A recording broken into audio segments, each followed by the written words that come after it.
We've talked before about how conservationism became a thing in the late 1800s and really took off during the Progressive Era, which was 1900 to 1920. The environmental movement, environmentalism, really, although it had its antecedents earlier, really became a thing in the late 50s, early 1960s, and really took off by the 1970s. Now, the time period between 1920 to 1960 could be demarcated into two parts, with the dividing line being World War II. Before World War II in the 1940s, even when people talked about conservationism, the primary concerns that they had were resource management, how to get the most out of the available resources without depleting those resources and making them renewable and sustainable so that you could continue producing stuff in mass quantity. So mass production was a big part as well. Now those two things kind of came together. They were sort of incarnated in the person of this guy, Thomas Midgley Jr., that I'm willing to bet most of you have never heard of, but he was a remarkably important individual, as we shall see. Well, Midgley worked for General Motors as an engineer, and in the late 19-teens, he took on a mission, a project, and the project was to develop a form of gasoline that made your engine run more smoothly than what they were using and would keep your engine from knocking. So 1921, he unveiled what he'd come up with, tetraethyllead. Tetraethyllead. In essence, this is a compound that was added to gasoline made out of lead. So the lead apparently does make your engine run more smoothly. However, some people were a little bit hesitant about this because people already knew lead could be dangerous. So is it really a good idea, some people wondered, to put lead in your gasoline, burn it up, and have it come out through your exhaust pipe and float up into the air? Well, Thomas Midgley took exception to that. However, he wound up getting lead poisoning while working with this substance, so he had to take a year off from work. 1923.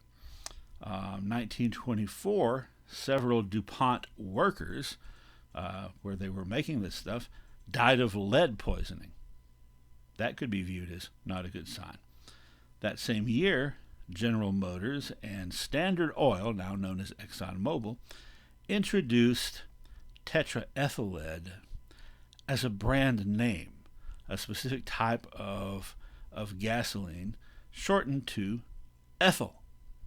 Now, for years, ethyl was one of the choices that you would have when you go to the service station, and the attendant would fill up your gas tank. Because, by the way, that's how it worked. There were no self-serve gas tanks. You'd pull in, and the guy would run out and fill your tank for you. And you might ask for ethyl, as is indicated in these ads from, you can tell the one on the right is from the 1920s, 1930s. Well, within a few months of the introduction of ethyl there at the manufacturing facilities, there started to be some minor problems among the workers, like, for example, hallucinations, insanity, lead poisoning, and 5 people died. This caused people to be even more suspicious about the safety and efficacy of using lead in your gasoline. Nonetheless, people continued to use it. Now, Midgley, who was recovered from his lead poisoning by this time, went on a speaking tour to assure his company's customer base that leaded gasoline was perfectly safe.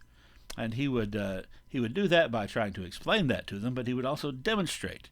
He would literally huff leaded gasoline right in front of him. He had a container. He'd stick his face down in it, take a big old breath of leaded gasoline and pop back up and say, hey, look there, nothing wrong with me. And then he got lead poisoning again. Well, as I said, the leaded gasoline continued to be used. In fact, as late as the 1970s, you were able to go to the gas station, and by this time some of them were self-serve or had a self-serve island, and you had a choice between leaded gasoline and unleaded gasoline, because people had started to figure out more so that this was dangerous. And the leaded gasoline was called regular. So if you just ask for gas, you'll get some lead. You had to specifically ask for unleaded if you didn't want that to happen. By the 1980s, lead had been phased out, leaded gasoline. And so by that point, you go to the gas station, and all of a sudden, regular is unleaded. And then the other alternatives were higher octane.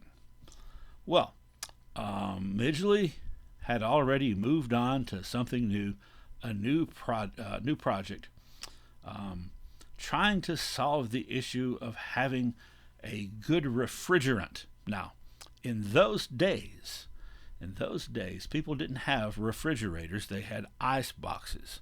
An ice box looks like a modern refrigerator without the plug, because it's not electric.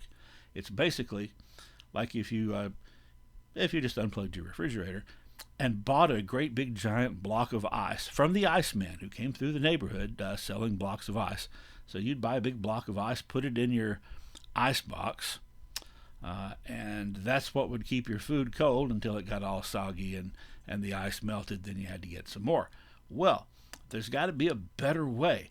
Things had been tried. In fact, train cars had been refrigerated by other means for decades. Some of the other things people had used included ammonia, chloromethane, sulfur dioxide, propane.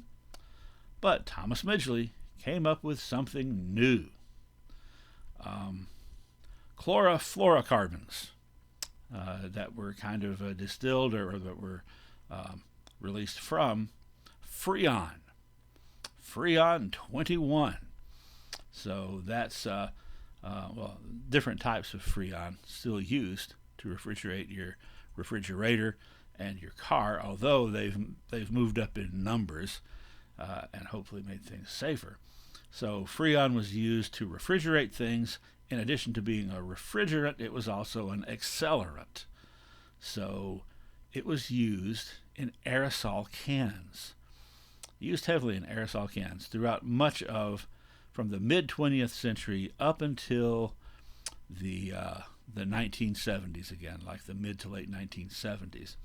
So this stuff, this Freon, is in these aerosol cans, and if you're old enough to remember, those things, you shake them up and they feel kind of cold, and that included things like cooking spray and hairspray and so forth. Well, as you may be aware, kind of a spoiler alert here, by the 1970s and 1980s, people had figured out leaded gasoline greatly contributed to smog and greatly contributed to various other unhealthy things, and the aerosol that was being used with the CFCs, the chlorofluorocarbons, was actually destroying the ozone layer. So that's two big hits for Thomas Midgley, who in his lifetime was honored as a great scientist for his inventions. No one was cursing his name under their breath until long after he died, because people didn't yet know the full extent of the damage these things would cause. Now, Midgley himself eventually contracted polio and was unable to walk. And he rigged up remember, he's an inventor, he's an engineer, he rigged up in his house this system of ropes and pulleys through which he could swing and zoom around the house, kind of like Quasimodo. Except that on one particularly bad day, he was swinging and zooming, and he got all tangled up in the ropes and accidentally strangled himself to death. So that was the end of Thomas Midgley. So he died being celebrated as a great inventor, but did not know, like I say, people didn't know the extent of how damaging this was. He did not know that later historians would describe him as the single most destructive organism in the history of the planet Earth. So that's something to write home about. Now, the things that I just mentioned, like the ozone layer, global warming as well, and smog and air pollution, all things we'll talk about in more detail in a little bit in a later lecture.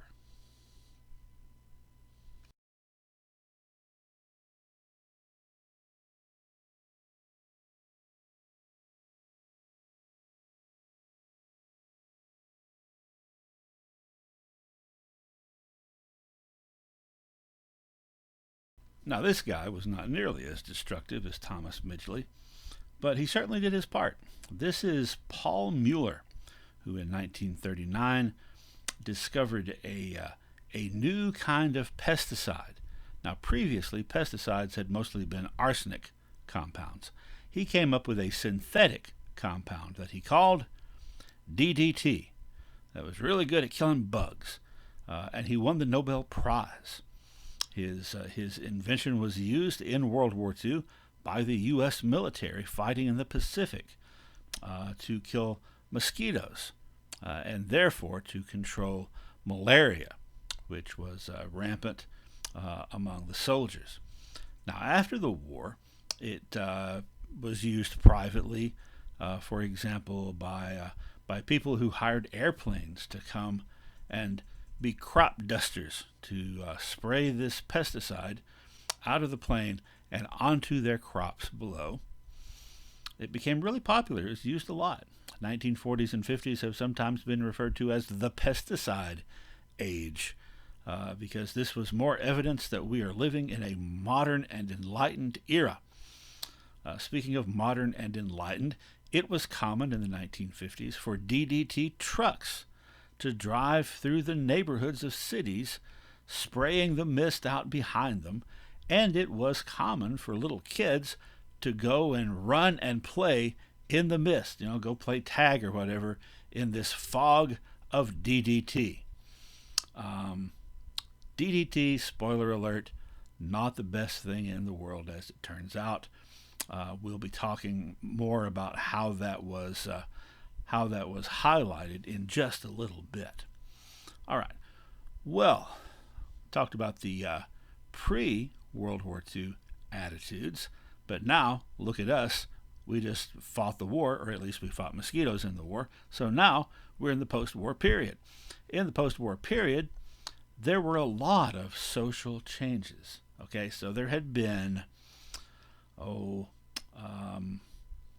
decade and a half of the Great Depression, and tacked on to the end of that, World War II. So that's a lot of stuff. That's pretty heavy stuff that affected most people in the country adversely. And when it was all over and the war was won and the Depression was over, it was now time to rebuild the country structurally, but also socially. A lot of people were pushing for social changes, changes that would, that were kind of a reaction against the suffering of the Great Depression. So what does that mean? People wanted to be comfortable. Being in a depression is not real comfortable. Being shot at by Nazis, not real comfortable. So people wanted to be comfortable. And now that the Depression was over, one way to be comfortable was to buy stuff. So commercial production really took off. And so did this idea by the 1950s of wanting to improve your quality of life. During the Depression, you just wanted to keep having a life. But now you want to improve the quality of it. And one thing that kind of demonstrates this was the modern kitchen, modern conveniences that became popular and eventually common after World War II. It's like refrigerators, mechanical dishwashers, eventually microwave ovens, things like that, which were presented as evidence, again, that we are in an enlightened civilization, a superior civilization. In fact, when the Russian leader Khrushchev came to visit the United States in the 1950s, then Vice President Richard Nixon took him to a museum, to a display of a modern American kitchen with all the electrical gadgets that make life easier. And you can throw in things like electric vacuum cleaners in here as well. And he showed that to the Soviet leader just to demonstrate, look how well off we are. We've improved our quality of life. But by the end of that decade, by the end of the 1950s, efforts had moved on from repairing the structure and regaining a sense of relief and of comfort to wanting to restructure society and make things better. And I'm sure you're aware, 1960s saw a lot of different movements, including, the civil rights movement came to the attention of the U.S. public in a big way in the mid-1950s for various reasons. It had been going on before that.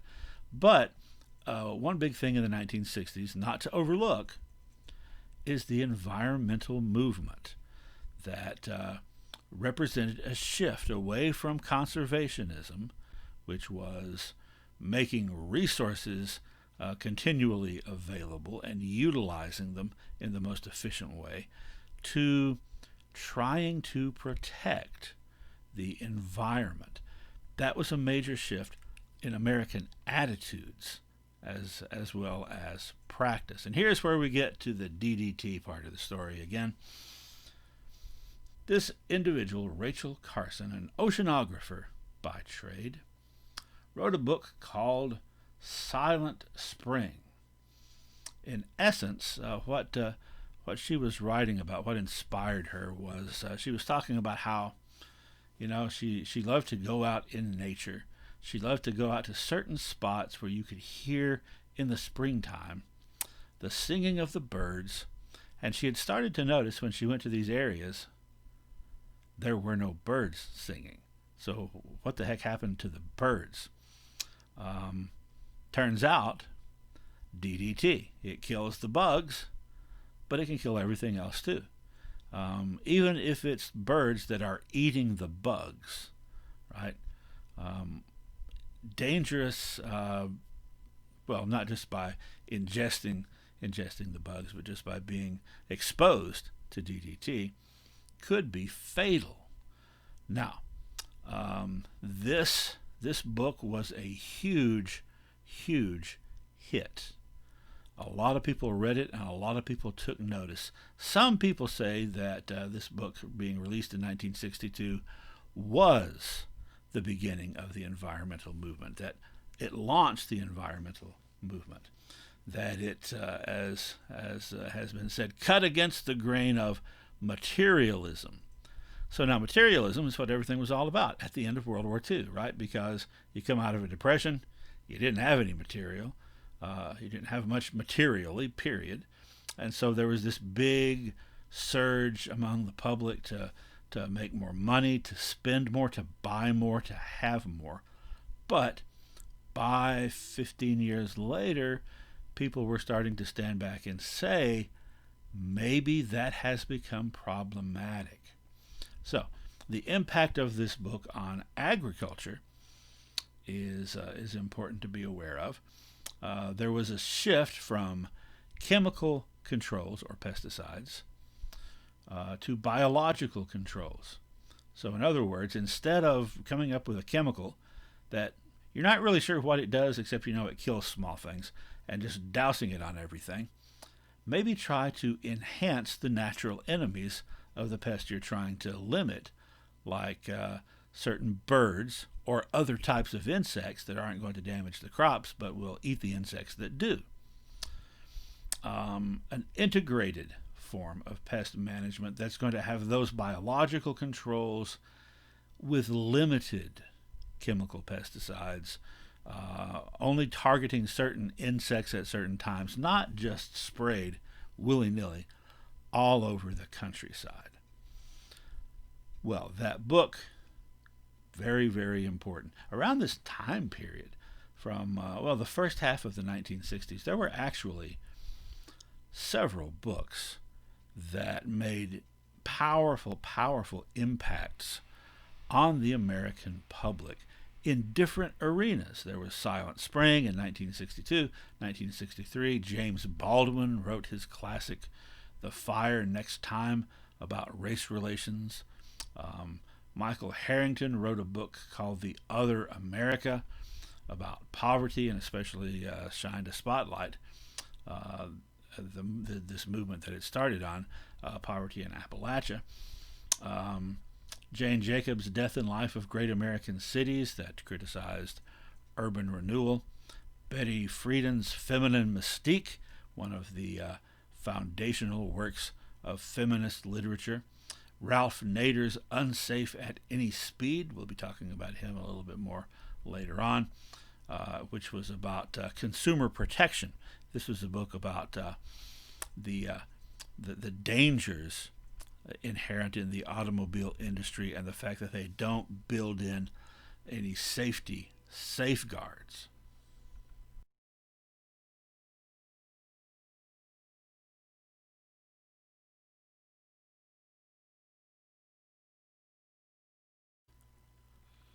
Another book that came out a little bit later than the ones we just mentioned, 1968, and is not as famous now as those others are, was very, very impactful at the time. It was called The Population Bomb, and it was by the husband and wife team of Paul and Ann Ehrlich. Subheading Population, Resources, and the Environment. So where does population come in to trying to conserve resources or to protect the environment? The Ehrlichs were heavily influenced by the 18th century scholar Thomas Malthus, that we will be talking about in just a couple of minutes. Here is the blurb from the back of the book. The battle to feed all of humanity is over. In the 1970s, hundreds of millions of people will starve to death in spite of any crash programs embarked upon now. At this late date, nothing can prevent a substantial increase in the world death rate. So, it's a ticking bomb. It's going to happen, they were saying. Now, I remember, even as a little kid in the mid-70s, people talking all the time about the population explosion, about the population problem, and population was a lot smaller then than it is now, less than half as big as it is now. And yet I don't hear people talking about it now, which is odd. I think that we should be thinking about that stuff for sure. Well, let's take a look at that guy, Thomas Malthus.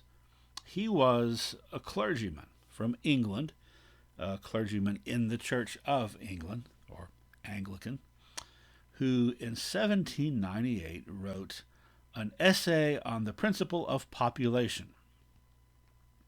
He claimed that an increase in population is limited by means of subsistence. In other words, your population can only grow as far as resources will allow, and that when the population grows too fast, grows faster than subsistence resources, then nature is going to correct the overbalance. Now, why, you might wonder, is Thomas Malthus, who's a clergyman, writing about this stuff? Why is he writing about population? Well, like most people, he found himself asking, why does God allow suffering? Why does God allow evil? And the conclusion that he came to had to do with sustainability, that if the population outstrips the subsistence resources, something has to be done or the population will collapse. Therefore, nature corrects the balance through things like disease vice, crime, and war, so that those things, although they are bad, are good in the sense that they decrease the population and keep it from getting out of hand. And so his idea was that was all part of God's plan.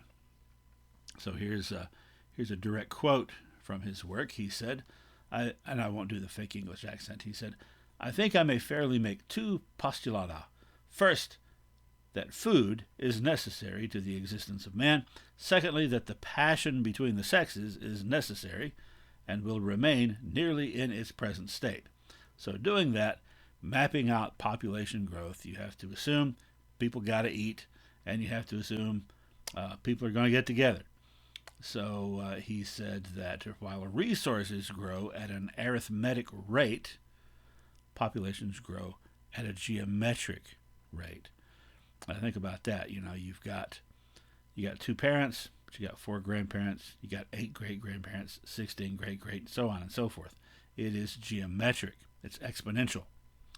So this chart shows what happens over time, even if you start off with the same amount of people and resources, because the resources add up over time, but the population doesn't add up, it multiplies.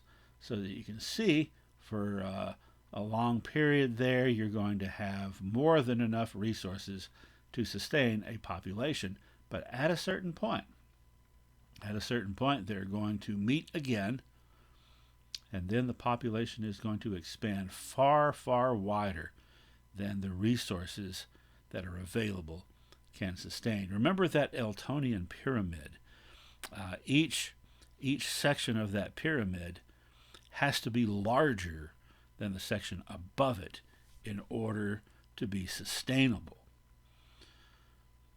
So, therefore, he concluded, evil exists in the world not to create despair, but activity. Had population and food increased in the same ratio, it is probable, he said, that man might never have emerged from the savage state. In other words, necessity is the mother of invention.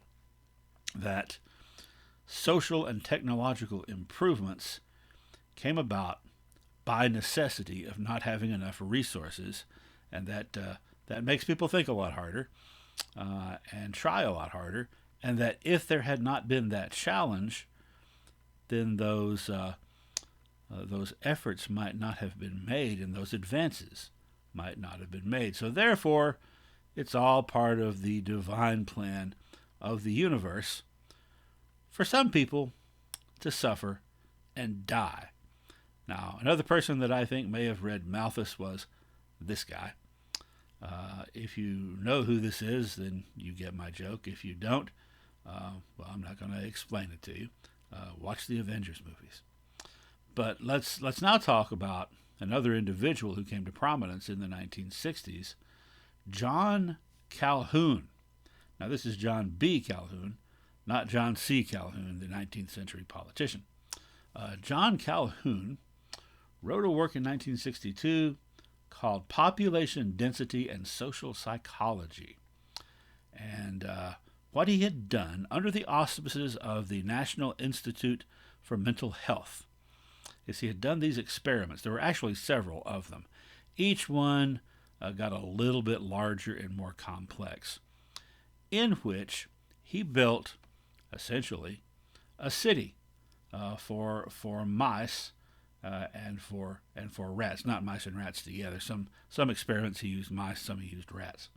So kind of like a city with high rises, and he put the rodents in there and supplied them with everything they needed. In fact, enough available resources was going to be there that should be able to sustain them over a long period of population growth.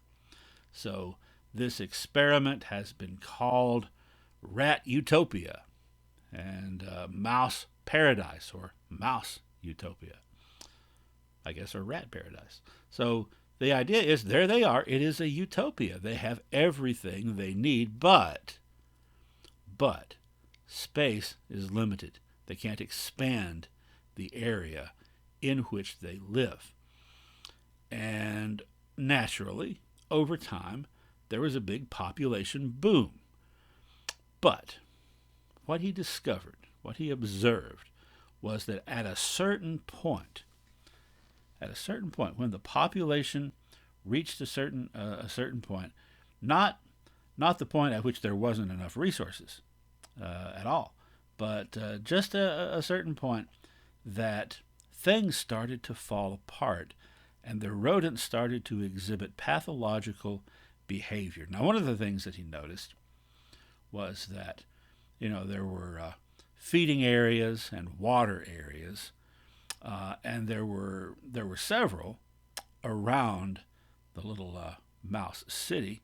But what he noticed was that several rodents might gather around one of those areas, and the other rodents apparently concluded that's the happening place. That's the high status place. So they all came there. Even though there were other places to get food, they all wanted to get at that place. And they started competing and crowding one another out to get those resources. And then as the population increased, you started seeing things like, they just started killing each other. And again, there was enough food, and there was even enough space. It's just that they distributed themselves within that space in certain societal ways. And over time, you saw more extreme levels of behavior. You saw the rodents getting extremely depressed, some of them. Others just withdrew from the rest of the rodent population and groomed themselves all the time. So they were just kind of preening. Others who started, they were having children, the population is booming, then the population levels off, then the population starts going down, in part because many of the rodents seem to have lost interest in sex. Many of the rodent parents were not taking care of their children the way that rodents naturally would, in some cases even eating their children. Some lost all interest in sex, but others started, some male rodents started roving about in groups and sexually assaulting all the female mice that they could find repeatedly.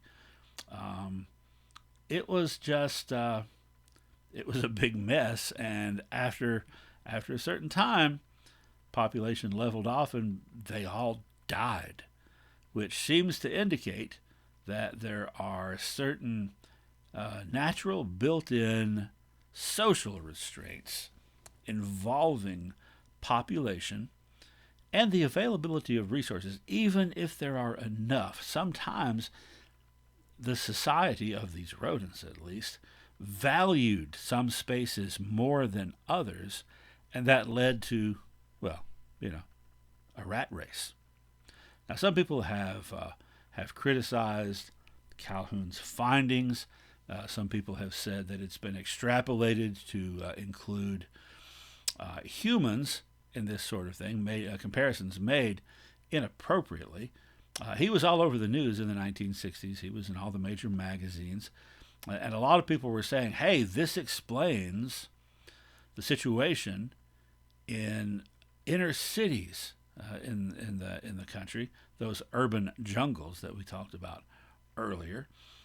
This explains the skyrocketing crime rate and so on and so forth. Now, maybe it does in part, and maybe it doesn't, but it is certainly something to think about. Well, here are a couple of charts of the rate of increase in the world's population. Chart on top starts with the year 1 and goes up to the beginning of the 21st century. Chart number 2 on the bottom actually starts at 1750, the beginning of the Industrial Revolution. Either way you look at it, things stayed pretty steady for a long time. And then around the time of the Industrial Revolution, started going up, and by by the mid-20th century, started going up exponentially, so that by the beginning of the 21st, there was a doubling of the world's population from actually just from 30 years earlier. And it's estimated that now I think there's somewhere around 8 billion people. It's estimated by 2050 there will be more than 10 billion people. And the bottom chart is helpful because it also differentiates between developed countries in the sort of gold or tan color and developing countries in blue, third world countries. Their population is taking off at a much, much greater rate than the developed parts, which is also taking off. Now, part of all of this is influenced by the technological advancements and advancements in medicine and medical care, increasing and nutrition, increasing lifespans. That's part of it. Now, the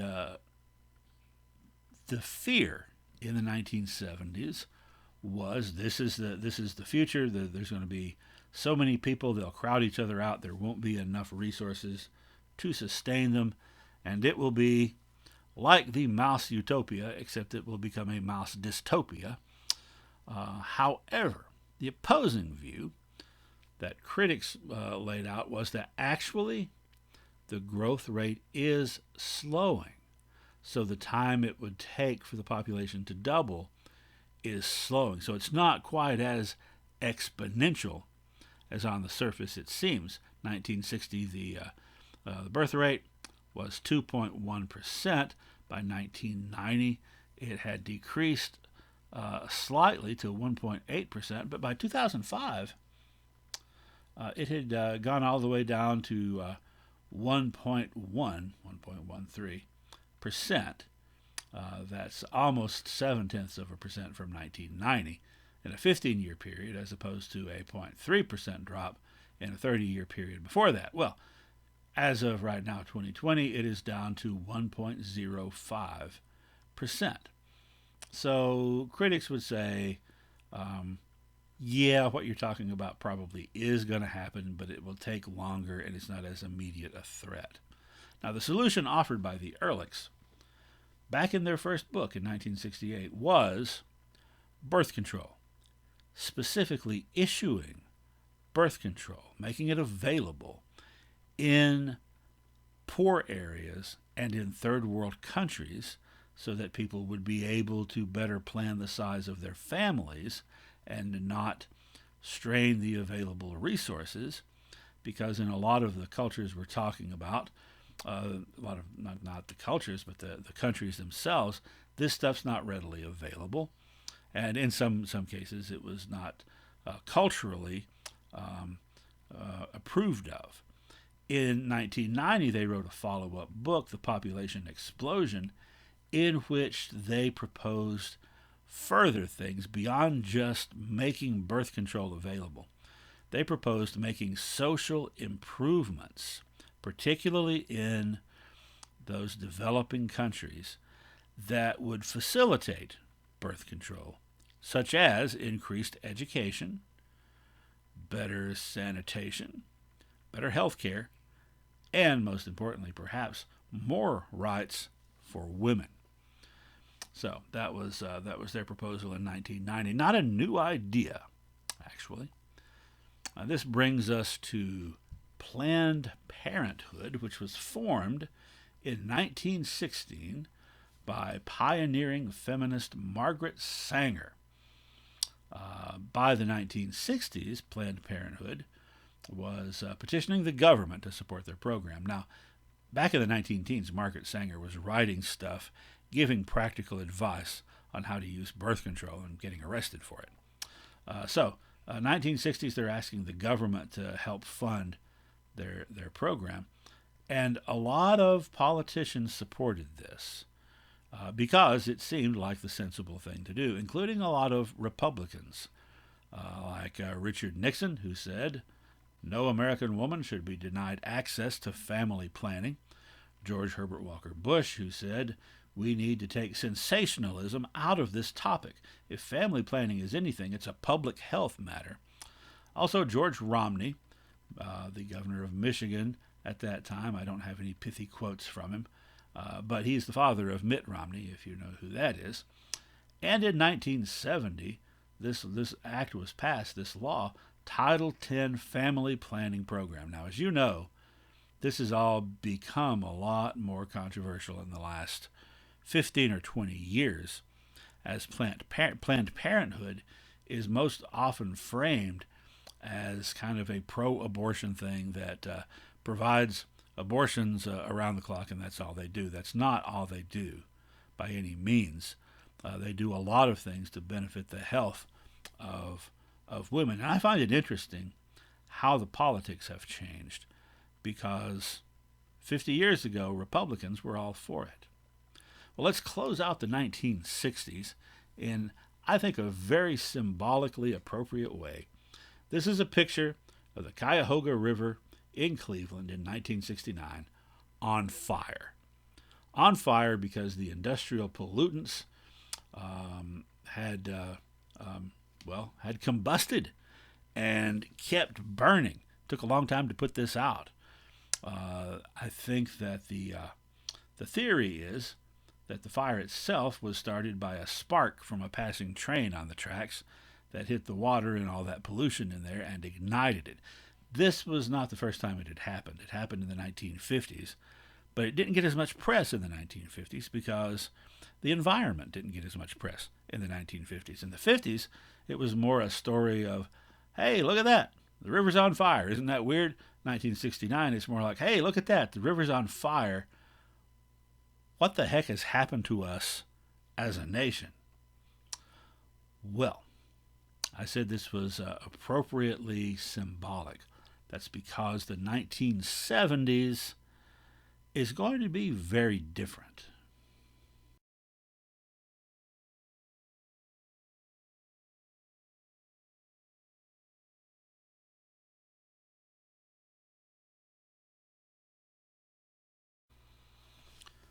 I think it would be fair to say that the 1960s was the decade in which Americans noticed that there were issues with the environment and that they were important, and the 1970s is the decade in which people started actively working to do something about it. In 1970, the U.S. government formed the Environmental Protection Agency, the EPA, signed into law by Richard Nixon. And then you've got a list here of 8 very important laws passed by Congress pertaining to environmental protection. 8, the first 5, the first 5 also in the Nixon administration. So that's perhaps a little bit of a surprise to some folks. He did get it right sometimes, although usually it was by accident or for the wrong reasons. Anyway, also in 1970, the very first Earth Day was celebrated, and I guess in this year that I am recording this, 2020, Earth Day had a birthday, 50 years. It's only a couple of years younger than I am. In addition to that, 1971, there was a push to get through to kids about the importance of the environment and the importance of not polluting. This character, Woodsy Owl, who's kind of like a junior version of the Smokey the Bear character that had been around for decades, that was designed to talk people out of setting fire to the forest. Woodsy Owl's catchphrase was, "Give a hoot, don't pollute." I remember when I was 5 years old, I had a Woodsy Owl coloring book, and I remember in first grade they had Woodsy Owl stuff all over our classroom.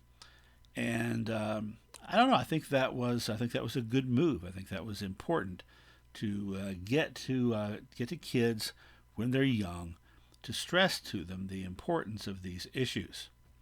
Also, 1971, this very famous public service announcement about not polluting. And some of you have seen it before. You can find it on YouTube. Essentially, you've got this Native American floating down the river, paddling a canoe. He's in traditional Native American garb. And as he's floating down the canoe, he gets to a spot in the river where there's just nothing but trash, um, food wrappers, and so forth. And then he just turns to the camera and sheds a tear. The idea being, of course, that native peoples had tried to remain as best they could in balance with the environment. And now the people who were living in the area, modern America, was destroying those things. Now, this also has kind of a bit of irony to it. The actor who plays the Native American was Chief Iron Eyes Cody, and he had been acting in movies for about 40 years or longer. I think since the 1920s when he was very young. And with a name like Chief Iron Eyes Cody, that just sort of drips authenticity. So everyone assumed he was Native American because he presented himself as Native American. But turns out he was actually the son of Sicilian immigrants who had settled in New Orleans, who got a job as an extra, as an Indian, when he was young, and decided he wanted to be an Indian. So from then on, he was one, at least in his mind, from his perspective, and because other people didn't know his background, in theirs as well. So there's a moral in there somewhere. You probably don't have to think too hard to figure out what it is, and not just a moral, but some really heavy symbolism. Okay, 1972, Dr. Seuss produced the environmentalist classic children's book, The Lorax. He Speaks for the Trees. 1973, Charlton Heston, who was in a string of disaster movies and science fiction movies in the late 60s, early 70s, starred in Soylent Green. Now, this movie I often give as an option to my students for extra credit. Therefore, I'm not going to give away the secret of Soylent Green here. But suffice it to say that the movie is set not too far in the future from that time, and it is a future in which overpopulation has become a huge problem.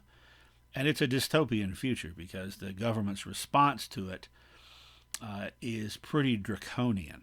Now, I was talking recently to someone who saw this movie when it first came out and who has recently rewatched it. And they were telling me how scary it is now that this film, that when they saw it almost 50 years ago, seemed like science fiction, may be plausible in the very distant future. But watching it now, it seems immediately plausible and possible.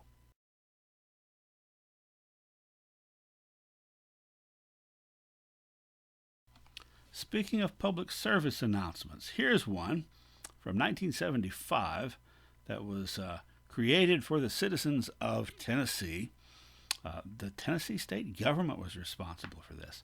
I remember seeing this as a child repeatedly on Saturday mornings when I was watching cartoons and being somewhat traumatized. Here's this really dirty, greasy-looking guy in a ratty t-shirt and a beat-up car that's falling apart, driving down the road, just tossing garbage out left and right, and there's a catchy theme song that goes along with it.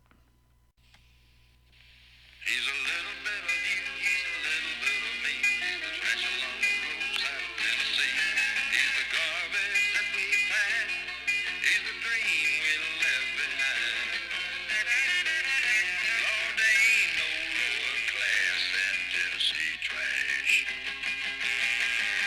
Throwaway bottle or pop top can may not seem much to a traveling man, but a little bit of litter goes a long, long way. Throwaway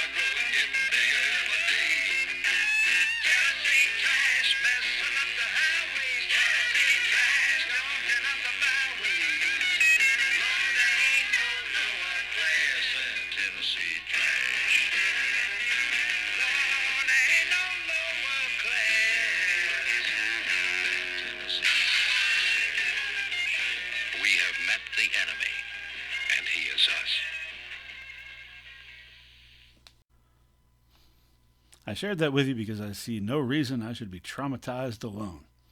Now, I do remember, though, in the 70s and into the 80s, it was common for practically everybody when they were eating from, McDonald's or some to-go place, or drinking a cup of coffee or having a drink, and they were in the car, just to toss it out the window when they were done to the side of the road. And you could, the ground was practically covered with it, and it seemed normal.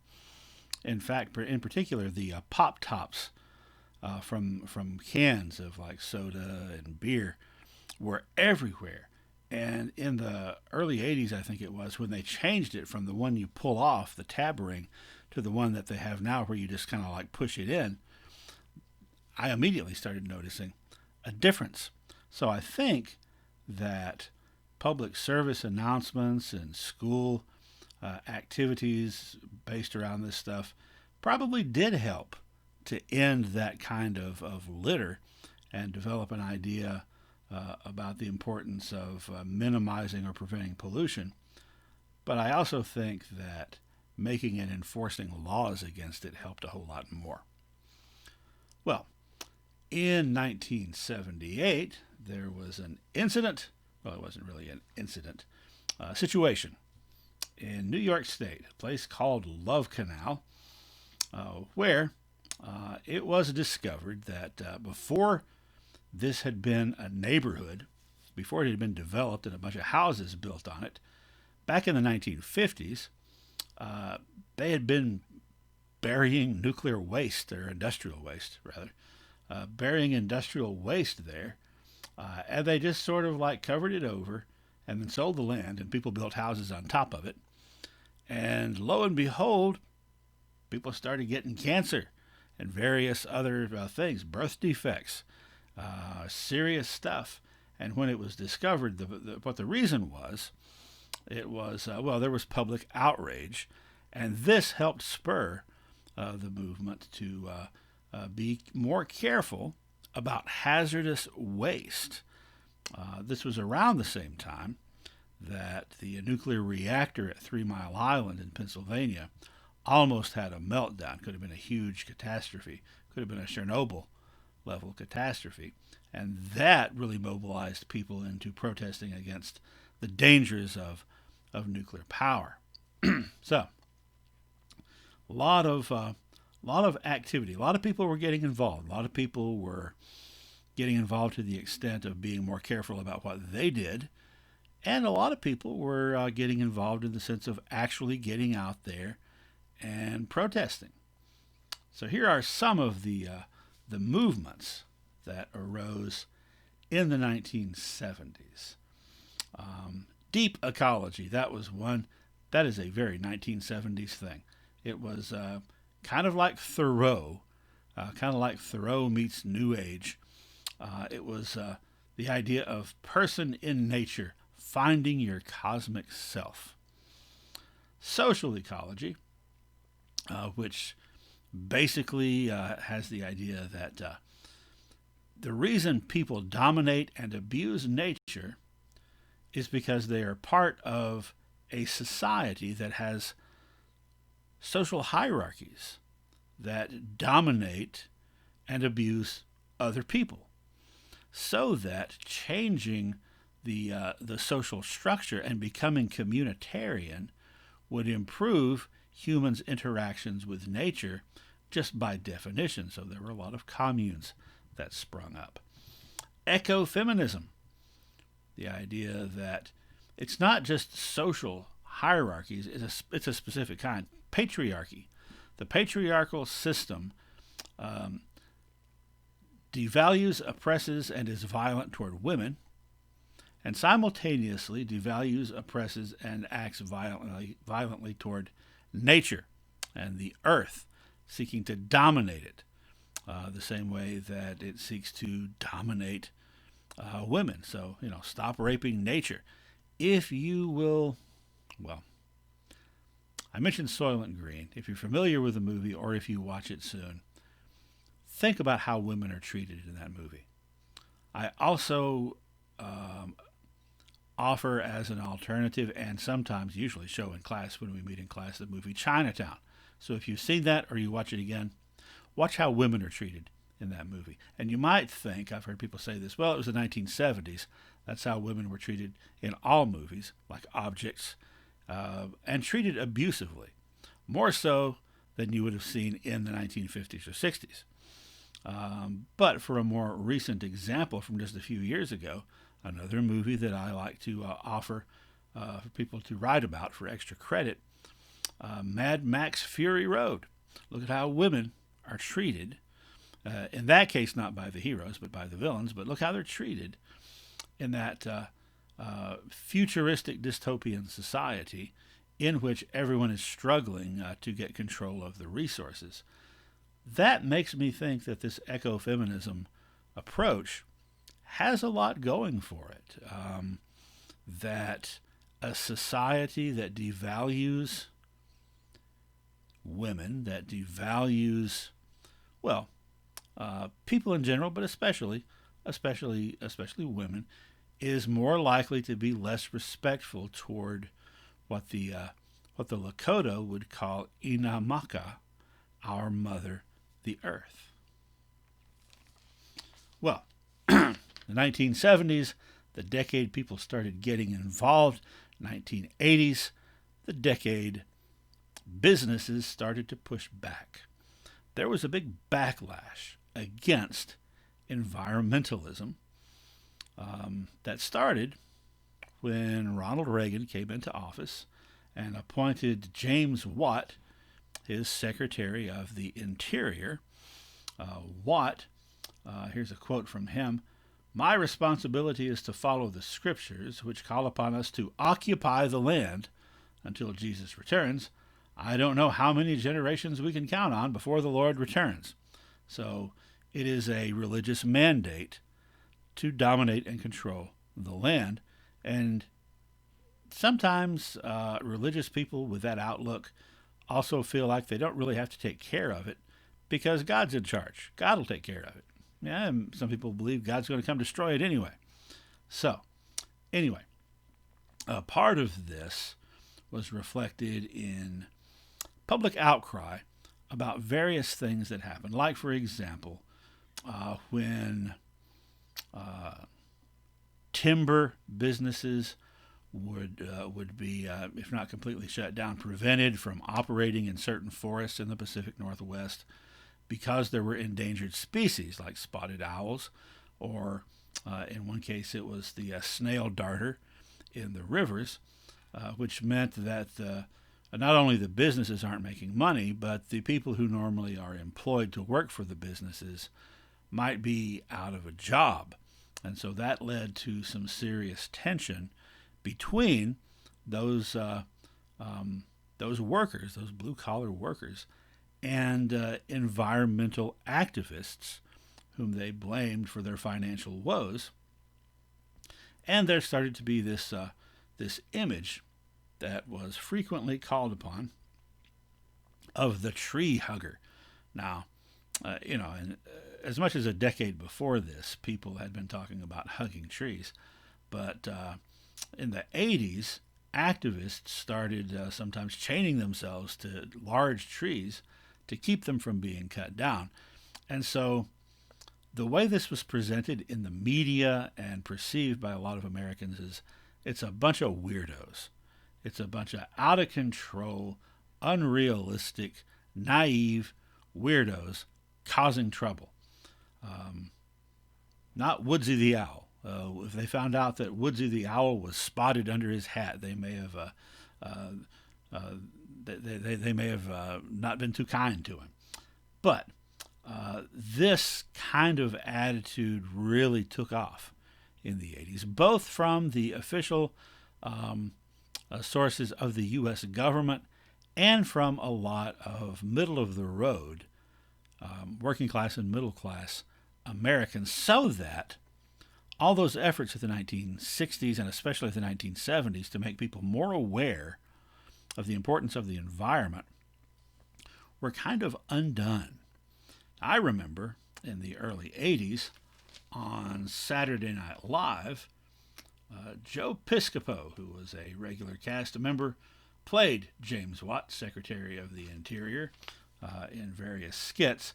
And one that sticks out in my mind, it's hard to find, but James Watt in this SNL skit was promoting a new record album of all his favorite songs, including Taking Care of Business.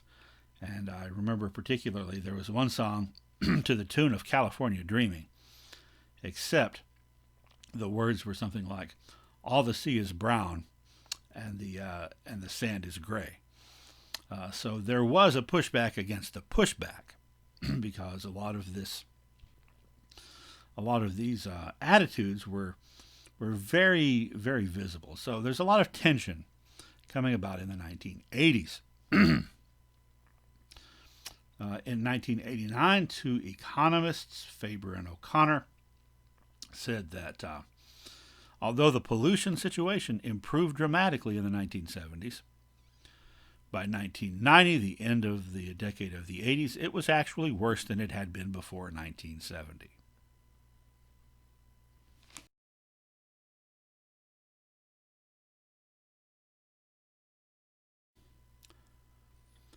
Despite that social pushback, though, environmental organizations continued to grow in the 1980s and 90s, including some new organizations that were formed and some organizations that had been around for a long while, a couple of which we've talked about already, that added significantly to their membership during this time period.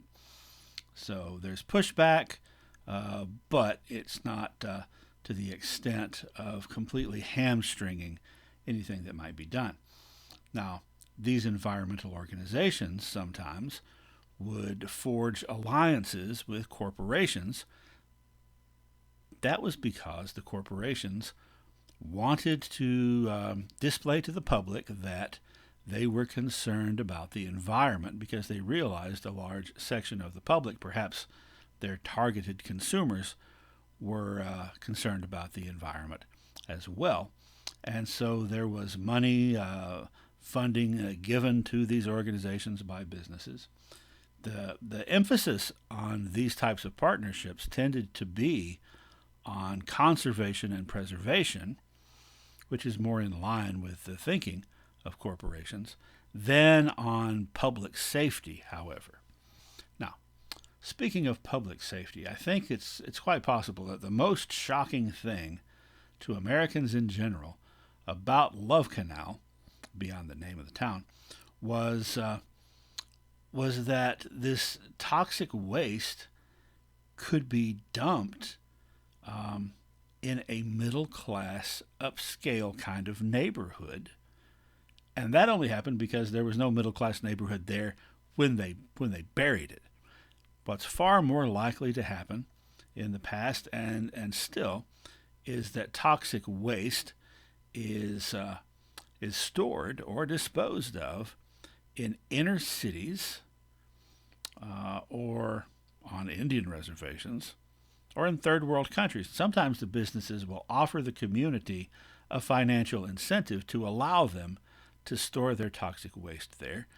And as someone said, there's nothing moral about tempting a starving man with money, right? Because these are all poor groups who need money and who, because of their poverty, don't have a very large tax base, if we're talking about Indian reservations and inner cities, don't have a lot of political power. There's not too much that they can do to prevent it from happening. If you recall the story that we looked at earlier about the Dakota Access Pipeline, remember it was originally slated to go right by Bismarck, North Dakota, but the people of Bismarck complained and it got changed and was rerouted to right along the border of the reservation.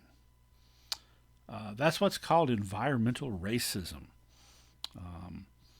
and that's one of the subjects that people started to be aware of and to protest against. The protest movement really got a big boost, like I said, with the situation in Love Canal. Later in 1982, there was a situation in Warren County North Carolina, where this toxic waste was being stored in an area that was 60% black and 4% American Indian. This is when Ben Chavis got really involved in this movement and in directing people's attention to environmental racism. Ben Chavis being a clergyman. A clergyman and a member of the board of the United Church of Christ's Commission on Racial Justice, who had, as a young man, worked closely with Dr. Martin Luther King Jr., who was the one who coined the phrase environmental racism, and who went on to become the executive director of the NAACP. Well, in these movements, in these protests, in these organizations, women have tended to have the most prominent place. Women have tended to be in the vanguard, in the forefront. In fact, this is from a few years ago, but it was estimated that 80 to 85% of environmental activists were women. So here are some of the specifically women's groups that have been heavily involved in environmental activism: Mothers and Others, Mothers of East Los Angeles, and WARN, Women of All Red Nations, which is specifically Native American women, and the White Earth Land Recovery Project, White Earth being an Ojibwe reservation in Minnesota. One of the most prominent people involved in that has been Winona LaDuke, an Ojibwe woman, an activist, and twice, I think in the years 2000 and 2004, the Green Party's candidate for vice president. So if women tend to be in the forefront, it's also fair to say that Native Americans, and particularly Native American women, tend to be in the forefront of the forefront, far out of proportion to their percentage of the overall population.